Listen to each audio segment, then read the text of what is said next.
The first thing that returned was not sight or sound, but awareness of wrongness. Consciousness crept back in fragments, each piece a shard of broken glass cutting through the merciful oblivion that should have been eternal. There was no transition, no gentle surfacing from sleep. One moment there was absolute nothing, the perfect silence that comes when a heart stops beating and the mind ceases its endless chatter of thought and sensation.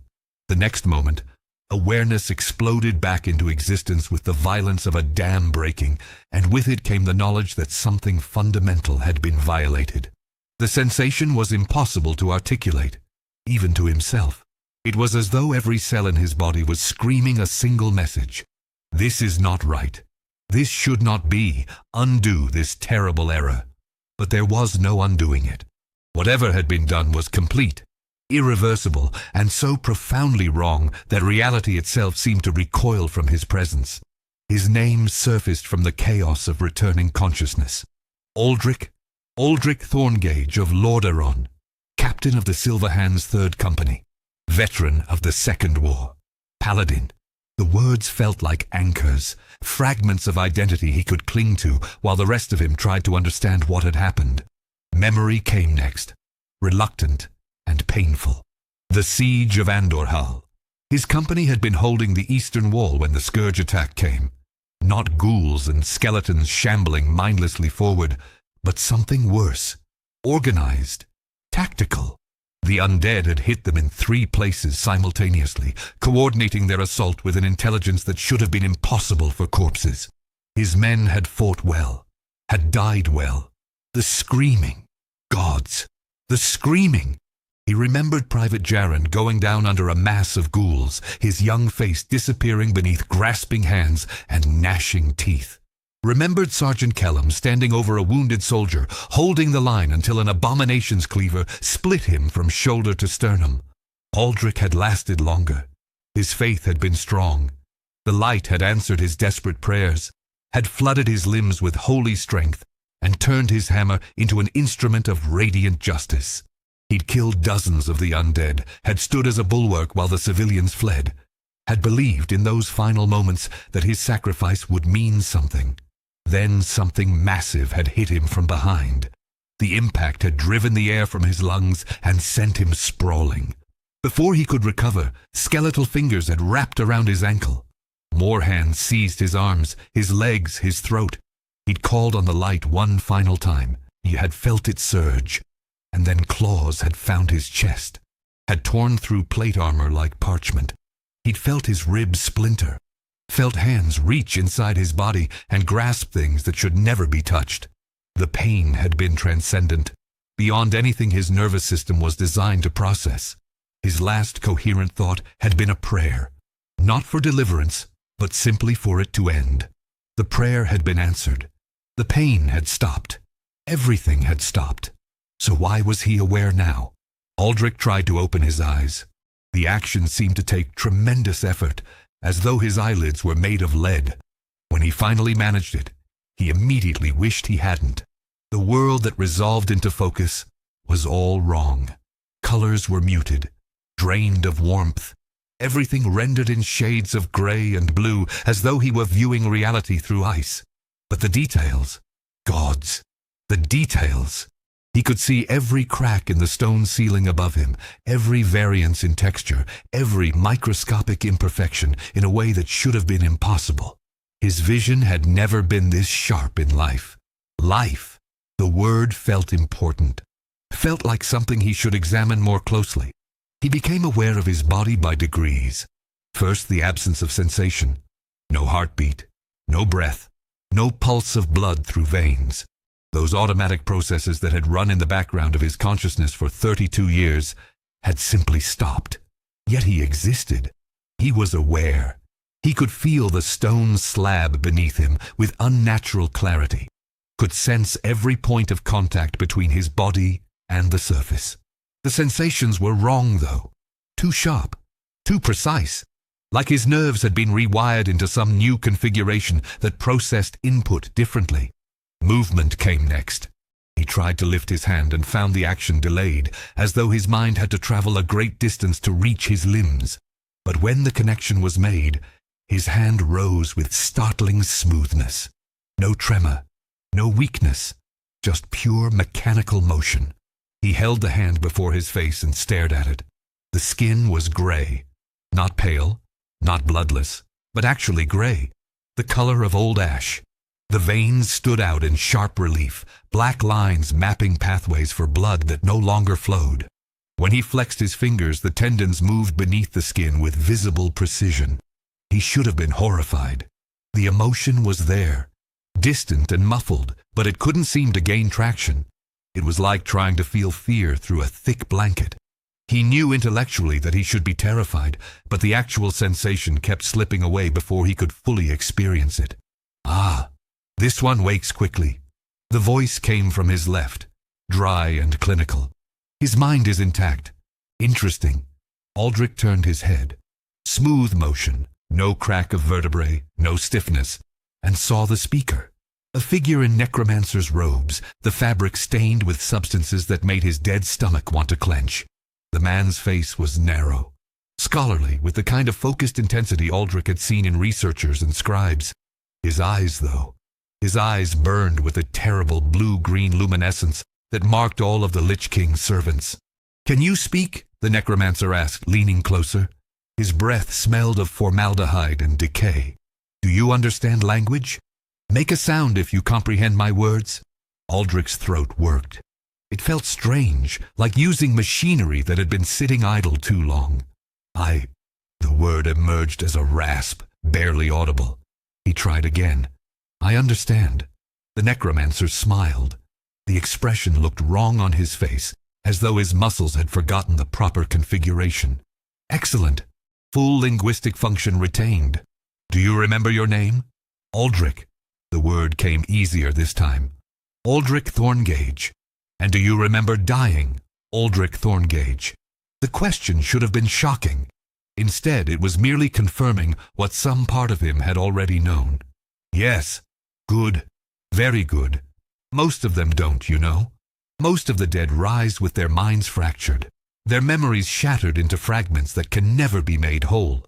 But you're special. The instructor will be pleased." The necromancer produced a piece of parchment and began making notes with a quill that wrote in ink the color of dried blood. "Can you move your limbs? Attempt to sit up, please." Aldrich tried to refuse, tried to muster the will to resist whatever was happening here. But his body was already obeying before his conscious mind fully processed the command. His abdominal muscles contracted, smooth, powerful, no strain, and he found himself sitting upright on the stone slab. The motion had been effortless. He'd been wounded in life, had learned to move carefully to avoid aggravating old injuries. That caution was no longer necessary. His body responded with perfect mechanical efficiency. He looked down at himself and immediately wished he hadn't. His chest had been opened. Not cut, opened. The flesh had been peeled back and held in place with iron hooks driven into his ribs. Through the gap in his torso, he could see his heart. It sat motionless in its cavity, gray as spoiled meat, wrapped in something that looked like frost but couldn't be. His lungs didn't expand. His diaphragm didn't move. He was looking at his own internal organs, exposed and still, and he wasn't dying, because he was already dead. The realization didn't hit him like a blow. It was more like a slow, creeping certainty that spread through his mind like frost across a window. He was dead. His body was a corpse. Yet here he sat, thinking and aware, trapped in dead flesh that shouldn't be able to sustain consciousness. "What did you do to me?" His voice was stronger now, though it carried an undertone that made him flinch. It sounded hollow, as though echoing up from the bottom of a well. "We did nothing," the necromancer said, still making notes. "You were selected. Your body was brought here. The rites were performed. You rose. It's quite simple, really. You should feel honored. Most corpses aren't worthy of this transformation. But you were a paladin, weren't you? A champion of the light. That makes you perfect material for what you'll become." "I won't become anything," Aldrich said, though even as he spoke the words he felt their hollowness. "I serve the light. I am—" "Dead," the necromancer interrupted. You are dead, Aldrich Thorngage. Your service to the light ended when your heart stopped beating. What you are now serves a different master." He gestured to the room around them, and for the first time, Aldrich fully registered his surroundings. The chamber was vast, carved from dark stone that seemed to absorb what little light existed. The walls were lined with alcoves, and in each alcove was a body. Some were fresh, their features still recognizable. Others had been dead longer, their flesh withering despite whatever magic preserved them. A few were moving, twitching feebly as though fighting against invisible restraints. The air was thick with the smell of death and something else, a sharp, chemical odor that burned the back of his throat when he breathed. Not that he needed to breathe. The action was pure reflex, a habit from life that served no function now. "This is Acheris," the necromancer continued. "The Ebon Hold, the floating fortress of the Scourge. You've been brought here to be remade into something greater than you were in life. A Death Knight, an instrument of the Lich King's will." He set down his parchment and moved closer, studying Aldrich with the intensity of a craftsman examining his work. "The transformation is not yet complete. Your body has been restored and reanimated. Your mind has been preserved. But you haven't yet accepted what you are. That acceptance is necessary. Without it, you'll be nothing more than a broken shell. Useful perhaps as a geist or a ghoul, but nothing more." "I'll never accept this," Aldrich said. He tried to call on the light as he spoke, tried to reach for that wellspring of holy power that had sustained him through 100 battles.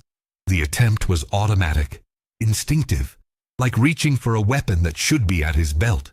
Nothing happened. No, that wasn't quite right. Something did happen. Where the light should have answered, where that warm radiance should have flooded his being, there was only void, not emptiness. Voids were passive things. This was active rejection. The light recoiled from him. He could feel it, like trying to grasp water that flowed away from his fingers.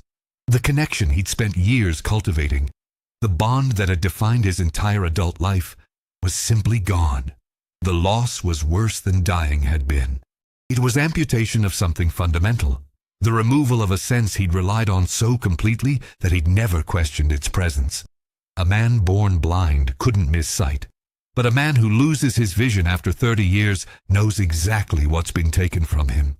Aldrich felt that loss as a physical ache, a void in his chest more profound than the literal hole where his heart sat motionless. "You begin to understand," the necromancer observed.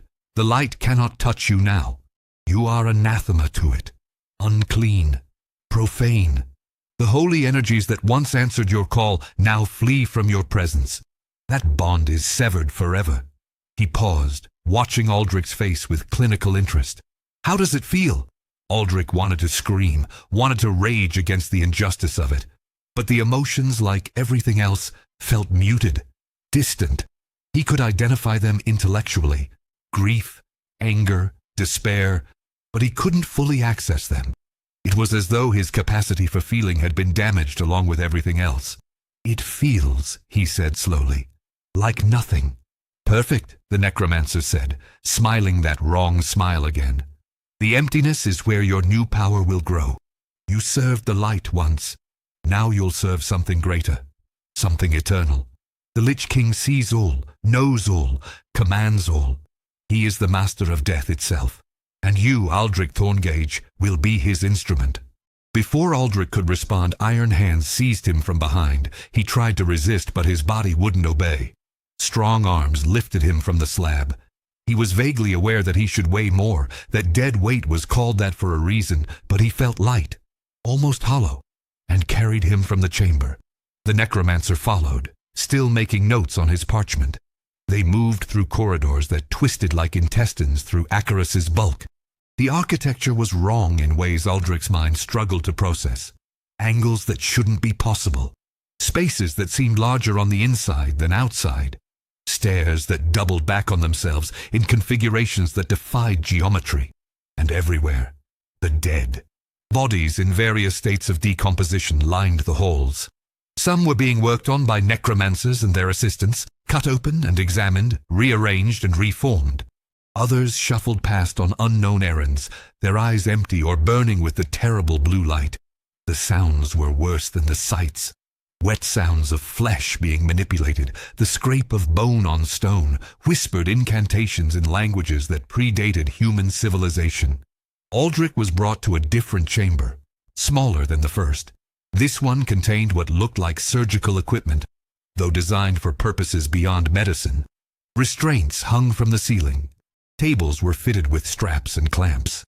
Instruments whose function he couldn't guess at lined the walls. The floor was stained dark despite obvious attempts at cleaning. They strapped him to one of the tables, securing his wrists and ankles with iron cuffs. He pulled against the restraints experimentally and was shocked by the strength in his dead limbs. The metal creaked, but held. The creatures that had carried him, some kind of flesh construct, he realized, things stitched together from multiple corpses, stepped back to the chamber's edges and stood motionless, awaiting further commands. The necromancer approached with a tray of instruments. The physical resurrection is complete, but the transformation requires more. Your body must be modified, enhanced, prepared for the rigors of what you'll become. She Odimbi. He selected a long needle attached to a syringe filled with viscous green liquid. This will hurt, not in the way pain hurt when you were alive. You're beyond that now, but you'll feel it nonetheless. Consider it recalibration. Your nervous system is being trained to process sensation in new ways. He drove the needle into Aldrich's chest without preamble, directly into the exposed heart muscle. Aldrich felt it. Gods, did he feel it. The sensation was like lightning spreading through his torso, racing along nerve pathways and setting every cell on fire. But it wasn't fire. Fire was warm. This was cold, so cold it burned. He arched against the restraints, his dead muscles contracting with force that made the table groan. His mouth opened in a scream that emerged as a roar, raw and inhuman. The necromancer emptied the syringe, then withdrew the needle and selected another. This one went into Aldrich's exposed lungs. Then his liver, his kidneys. Each injection brought that same excruciating cold fire sensation, spreading through his body in waves that built on each other. He could feel his organs changing, could sense something fundamental being rewritten in his very cells. The serum contains concentrated essence of serenite, the necromancer explained as he worked, his tone conversational despite Aldrich's thrashing. The blood of the old gods mixed with necromantic energies and the Lich King's own power. It permeates your tissues, fundamentally altering them. You're being remade on a molecular level. When we're finished, you'll be stronger, faster, more durable than any living warrior. You'll be able to channel runic magic through your very bones. You'll be, in every meaningful sense, perfect. I don't want this, Aldrich managed between spasms of agony. What you want is irrelevant, the necromancer replied.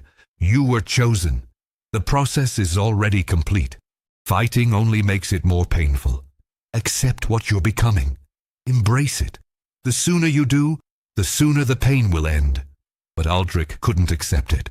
Wouldn't accept it. He was a paladin of the Silver Hand. He had sworn oaths. He had dedicated his life to protecting the innocent and fighting the darkness.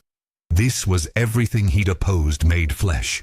To accept it would be to betray everything he'd ever been, everyone he'd ever loved, every principle he'd held sacred. The injections continued. The pain became his entire world. There was no room for thought, for resistance, for anything except the overwhelming sensation of being unmade and remade simultaneously. He lost track of time. Minutes could have passed, or hours, or days. All he knew was the cold fire racing through his body and the terrible awareness that, with each injection, he was becoming something else. Eventually, mercifully, it ended. The necromancer stepped back, regarding his work with satisfaction. There. The first stage is complete. Now we let the serum do its work. In a few hours, the changes will have fully integrated. Then we can begin your training. He moved to leave, then paused at the doorway. For what it's worth, Aldrich Thorngage, you're handling this better than most.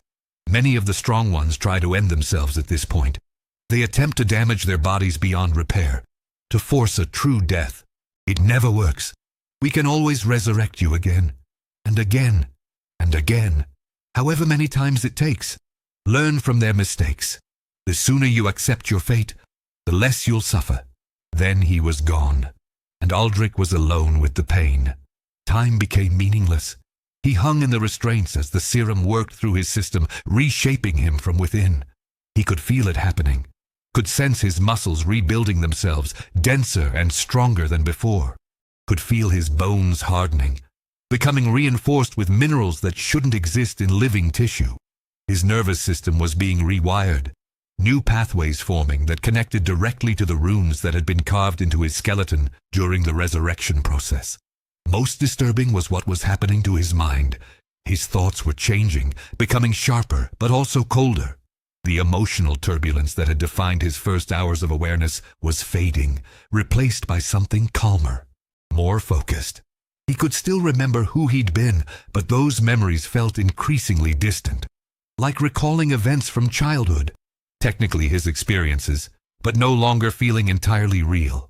He tried to cling to his identity, repeated his name, his rank, his history. Aldrich Thorngage, captain of the Silverhands 3rd Company, husband to Marissa, father to... Gods, he couldn't remember his daughter's name. He knew he had a daughter, could picture her face vaguely, dark hair, his wife's eyes, but the name wouldn't come. He'd forgotten his own child's name. The realization should have devastated him. Instead, it barely registered. The capacity for that depth of feeling had been, not removed exactly, but diminished, like a color being drained from a painting. He knew intellectually that forgetting his daughter's name was terrible, but he couldn't seem to care as much as he knew he should. That scared him more than the physical transformation. His body was dead, but his mind had been intact. Now even that was being eroded. Whatever the serum was doing, it wasn't just physical. It was remaking him on every level, turning him into something that thought differently, felt differently, existed differently than the man he'd been. Eventually, hours later, maybe days, the pain faded to a manageable ache. The restraints released with a series of metallic clicks. Aldrich pulled his arms free and sat up slowly. The motion was effortless. His body responded with perfect precision, every muscle firing in exact coordination. He felt strong, dangerously strong. When he gripped the edge of the metal table, his fingers left indentations in the steel. He looked down at his chest. The wounds had been closed, the flesh sealed over with something that looked like scar tissue but wasn't. The skin had a faint bluish tinge now, like frostbite that never healed. When he pressed his fingers against where his heart should be beating, he felt nothing, just cold, still flesh over motionless organs. A mirror hung on one wall. Aldrich moved to it, smooth strides, no hesitation or weakness, and examined his reflection. The face that looked back was his, but also wasn't. The basic features were the same. The bone structure, the shape of his jaw, but the skin was that same gray-blue, stretched tight over his skull. His eyes burned with blue fire, the pupils and irises completely replaced by that cold luminescence. His lips had taken on a darker hue, almost black. When he opened his mouth, he saw that his teeth had sharpened, the canines elongated into subtle fangs. He looked like death. Not a corpse exactly, more like death given human shape. Something that wore the appearance of a man but was fundamentally other. "Magnificent, isn't it?" The new voice came from behind him. Aldrich turned. Fast, so fast he barely registered the motion, and found himself facing a massive figure in plate armor. The man was easily 6.5 feet tall, his armor a patchwork of styles suggesting it had been assembled from defeated enemies. His face was a ruin, the flesh partially stripped away to reveal yellowed bone and grinning teeth. But his eyes, those eyes burned with intelligence and dark amusement. "Instructor Resuvius," Aldrich said. The name came to him unbidden, information rising from somewhere in his transformed mind. He knew this figure. Every initiate knew Instructor Resuvius. "So you remember me? Good. That means the transformation preserved your higher cognitive functions." Resuvius circled Aldrich like a predator, evaluating prey. "You were a paladin. A good one, from what I'm told. Served with distinction. Earned multiple commendations. respected by your men, feared by your enemies. He paused directly in front of Aldrich. All of that is meaningless now. You're not that man anymore. That man died at Andorhal. What stands here is something new. Something that will serve the Lich King with the same dedication you once served the light. I'll never serve him, Aldrich said, but the words lacked conviction even to his own ears. Vesuvius laughed, a sound like grinding bones. Won't you? Let's find out. He gestured to the doorway. Come, it's time to begin your training. Time to discover what you're truly capable of now. Aldrich wanted to refuse, wanted to stand his ground and reject everything being offered. But his body was already moving, following Vesuvius into the corridor. It wasn't compulsion exactly, more like the path of least resistance. Obeying was easier than resisting. The effort required to defy a direct command seemed disproportionate to the act itself. So he followed, hating himself for the weakness, but unable to summon the energy to fight. They moved deeper into Acarus, descending stairs that spiraled downward in impossible configurations. The walls here were inscribed with runes that pulsed with sickly light. Aldrich could read them now, though he'd never studied the language. They were words of power, binding phrases that kept the necropolis aloft and channeled energy from somewhere. The source felt vast, incomprehensibly huge, an ocean of dark power that the Lich King drew from endlessly. The training halls were vast chambers that might once have been Nerubian architecture, but had been repurposed for grimmer work. The ceilings soared overhead, lost in shadow despite the green-blue luminescence that seemed to emanate from the stone itself. The space was filled with death knights in various stages of training, hundreds of them, all moving with the same eerie precision. Some practiced combat forms, their movements too fast for mortal eyes to follow. Others stood before what looked like frozen waterfalls, hands extended, channeling energies that made the air crack and frost form on every surface. This is where you'll learn what you are, Vesuvius announced, his voice carrying across the chamber, despite not being raised. You're no longer constrained by the limitations of living flesh. You don't tire. You don't slow. Pain is merely information. Fear is a relic of mortality. You are, in every sense that matters, the perfect weapon. He turned to face Aldrich directly. But a weapon must be forged, tested, refined. That process begins now. He gestured and another Death Knight approached. This one was female, or had been in life. She moved with fluid grace, her armor fitted perfectly to her transformed frame. Her eyes burned with the same blue fire as Aldrich's. When she spoke, her voice carried the same hollow quality. I am Catherine, she said. I'll be instructing you in the fundamental disciplines. There are 3 primary paths of power available to us: blood, frost, and unholy. Each has its applications. Each must be mastered if you're to survive what's coming. She extended her hand, palm up, and something began to form above it.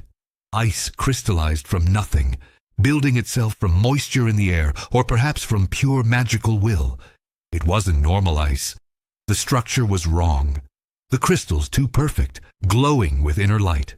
The temperature around them dropped precipitously. Aldrich's dead flesh didn't register cold the way living tissue would, but he could sense the energy being channeled, could feel the fundamental wrongness of what he was witnessing. Frost magic, Catherine explained.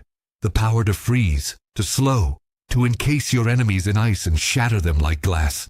It's not simply temperature manipulation. It's entropy given form. The heat death of the universe compressed into a weapon you can wield. She closed her hand, and the ice evaporated. Now you try. Aldrich stared at his own hand. I don't know how. Yes, you do. The knowledge is written into your very bones now. The runes carved into your skeleton during resurrection. They're conduits, pathways for power. You simply need to will it, and the energy flows. Catherine moved closer, her expression unreadable behind the Death Knight's typical mask of cold detachment. Think about endings, about stillness, about the cold that comes when all motion ceases. That's what frost magic is, not ice. Ending. He tried, reached for something inside himself, some wellspring of power that should exist but felt impossibly distant. Where the light had been a warm presence, eager to answer his call, this was different. Colder. More hostile. It didn't want to be used. It wanted to consume. But when he pushed past that initial resistance, something responded. Cold erupted from his palm. Not controlled, not shaped, just raw, frigid power that froze the air itself. Frost spread across the floor in a widening circle, climbing up the walls, coating everything within 10 feet in thick ice. Catherine stepped back smoothly, nodding approval. Crude, but powerful. The control will come with practice. For now, that's enough to show you. Understand the principle. She gestured to another section of the training hall. Come, blood magic next. The next hours, or days, time remained meaningless in Akaris, were a crash course in transformation. Aldrich learned to channel blood magic, to manipulate the vital essences that kept bodies functioning. He could drain life from living enemies, could use his own stagnant blood as a weapon, could regenerate from wounds that should have been crippling. The magic felt visceral, organic, fundamentally connected to flesh and bone in a way that made his dead stomach clench. Unholy magic was worse. It was the magic of plague and pestilence, of corruption and decay. When he channeled it, he could feel diseases forming in his hands. Not natural illnesses, but weaponized death. Plagues that could strip flesh from bone in seconds. He could raise corpses as his servants, could command lesser undead with a thought. The power was intoxicating and horrifying in equal measure. Through it all, Vesuvius watched, evaluated, occasionally commented, his critiques harsh but accurate. Your form is sloppy. You're channeling like a living mage. You're not living. Stop pretending you need to breathe, to balance, to move carefully. You're dead. Act like it. Move like it. Fight like it. Aldrich threw himself into the training with an intensity that would have exhausted a living man. Part of it was necessity. He understood instinctively that incompetence here would lead to something worse than death. But part of it was something darker. The power felt good. Each successful casting, each perfectly executed technique brought a surge of satisfaction that was increasingly the only thing he could feel clearly. His emotional range was narrowing, but achievement still registered. Excellence still mattered. So he pursued it with the same dedication he'd once brought to his paladin training. Days blended together. He sparred with other Death Knights, learning to read opponents who moved too fast for living eyes to follow. He studied under necromancers who taught him the theory behind the magic he was wielding. He learned to bind runes into weapons, to craft armor that would channel his power more efficiently, to speak the command words that would raise corpses from their graves. And slowly, inevitably, he felt himself changing further. The memories of his life before death were fading, becoming like stories he'd heard rather than experiences he'd lived. He knew he'd had a wife, knew he'd had a daughter, but he couldn't remember what they looked like anymore, couldn't recall their voices. The knowledge that he should care about this bothered him more than the loss itself. He was being eroded from within. Not his skills or his intelligence. Those remained sharp, perhaps sharper than they'd been in life. But his humanity was being stripped away layer by layer. The man named Aldrich Thorngage was dying by degrees, being replaced by something that bore his face, but was fundamentally different. One night, or what passed for night in the perpetual twilight of Akaris, Catherine found him standing on one of the exterior balconies. The wind at this altitude was fierce, but it affected his dead flesh no more than it would affect stone.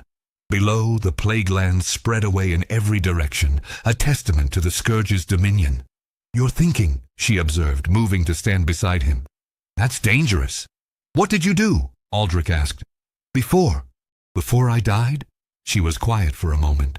I was a mage, studied at Dalaran, specialized in frost magic, actually. The irony isn't lost on me. Another pause. I had a family, a husband, 2 children. I remember that I had them, but I can't remember their names. Can't picture their faces clearly.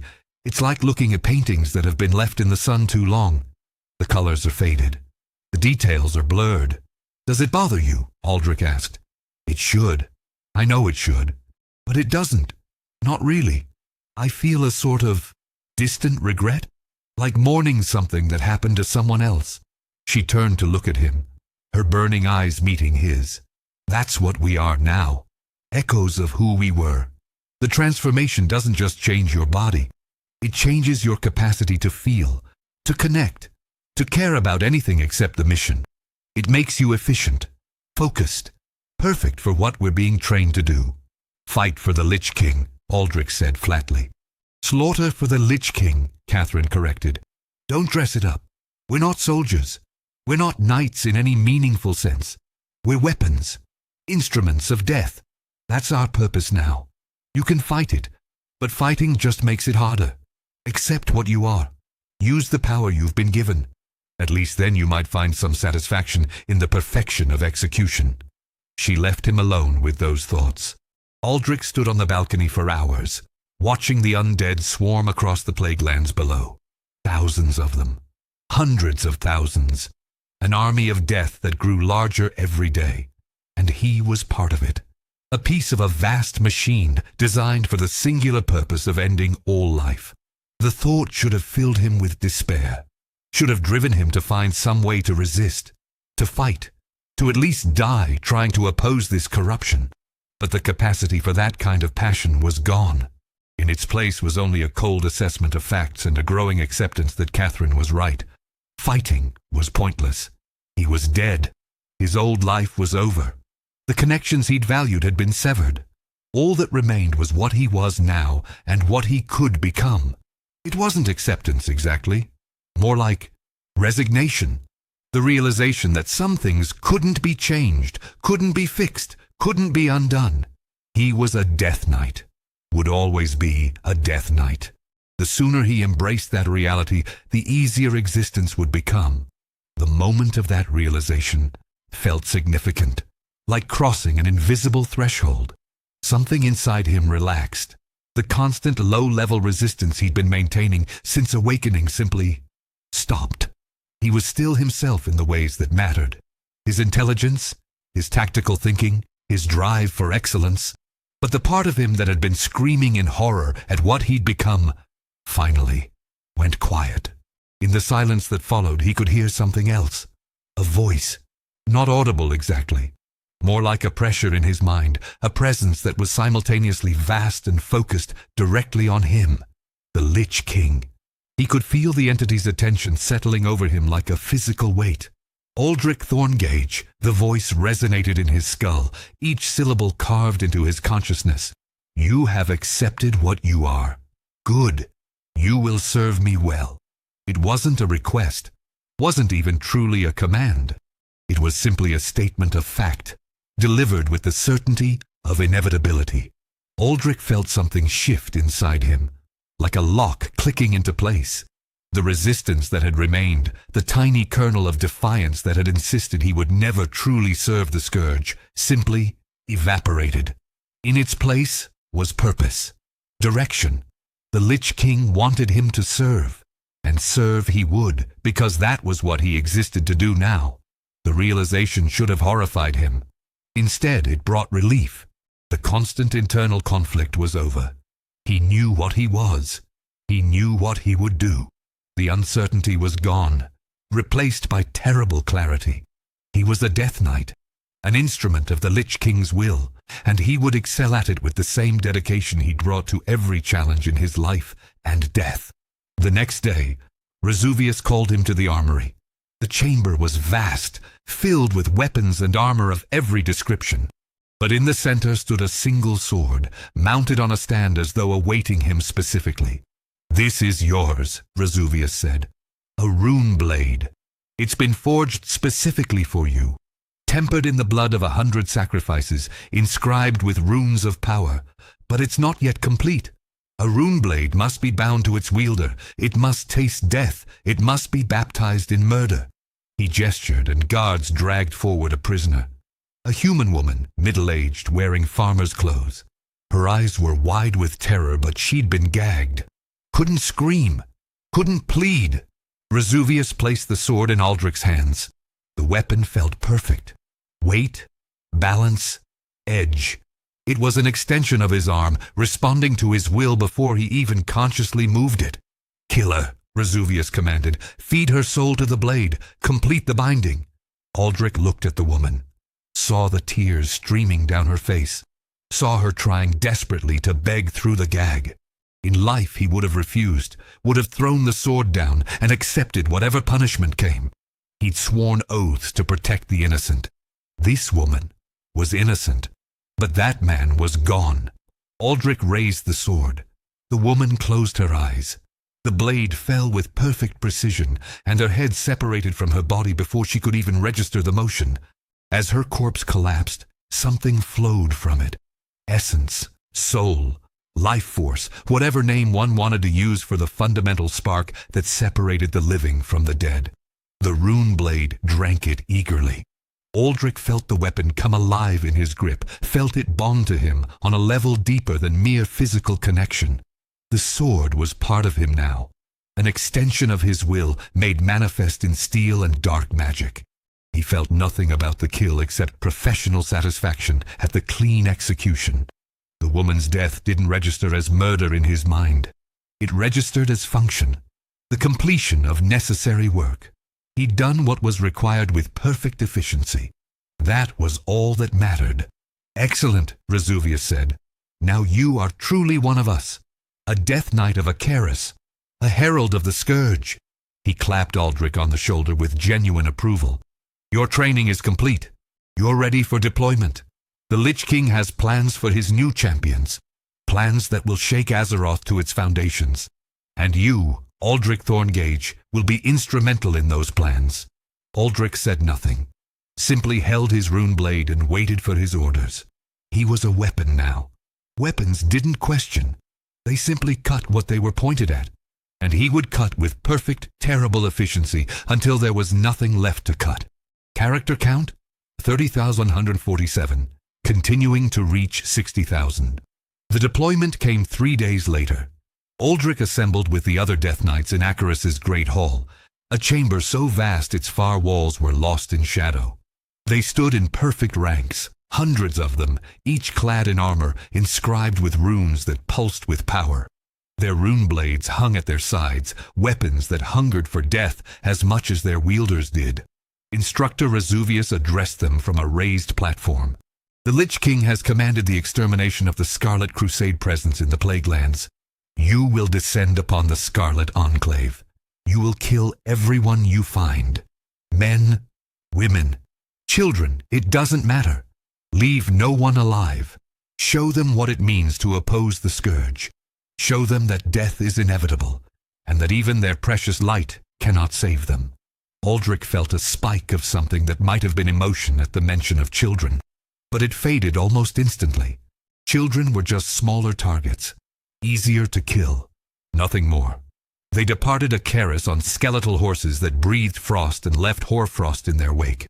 The undead mounts moved with tireless speed, racing across the Plague Lands toward their target. Aldrich rode among them, his rune blade across his lap, his mind clear and focused. This was purpose. This was what he existed to do. The Scarlet Enclave came into view, a fortified region where the Crusade maintained their last significant presence in the Plague Lands. Walls, towers, patrols of armored soldiers. It should have been defendable.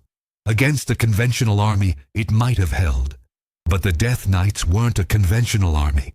They struck like a frozen hurricane. Aldrich was among the first to reach the walls, his enhanced strength allowing him to leap heights no living man could achieve. He landed among the defenders, and his rune blade sang. The first soldier died before he could even raise his weapon. The second managed a wild swing that Aldrich caught on his armored forearm without even slowing. His return strike took the man's arm off at the shoulder. Blood sprayed. Screaming started. Aldrich moved through the defenders with mechanical precision, his blade finding gaps in armor, his frost magic freezing weapons and hands and faces. He felt nothing for the men he killed. They were objectives to be cleared, obstacles to be removed. Their deaths meant nothing beyond bringing him closer to mission completion. A paladin challenged him in the courtyard. Young, idealistic, burning with holy power. "You monster!" the paladin shouted. "In the name of the light, I'll—" Aldrich killed him mid-sentence. One strike, perfectly placed through the gap between helmet and gorget. The paladin's head rolled away, his body collapsing in a heap. Aldrich stepped over him without breaking stride. The slaughter continued through the day. Buildings were cleared. Civilians were dragged from hiding places and executed. The Death Knights moved with relentless efficiency, giving no quarter, showing no mercy. This was what they'd been created for. They were perfect at it.